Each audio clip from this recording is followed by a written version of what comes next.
recomiendo mucho, mucho, de verdad, y no porque lo haya hecho yo, el video del martes pasado sobre el Malleus Maleficarum, la cacería de brujas. Ahora que mucha gente habla de una cacería de brujas precisamente emprendida por los posmos con la misma intensidad moral que los inquisidores del pasado, es oportuno recordar cómo fueron las cacerías de brujas y sobre todo en qué se basaron, en el Malleus Maleficarum y el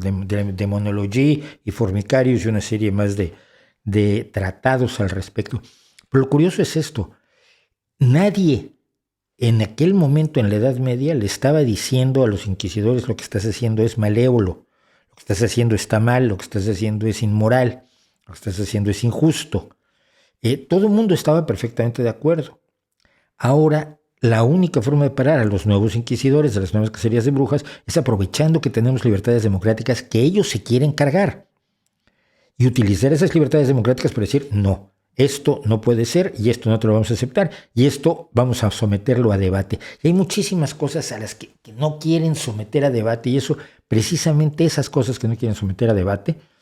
son las cosas que hay que someter a debate sobre todos los temas relacionados sobre todo con su problema, que son las identidades, sobre todo las identidades sexuales, porque los posmos tienen una obsesión sexual parecida a la que tenía Heinrich Kramer, el autor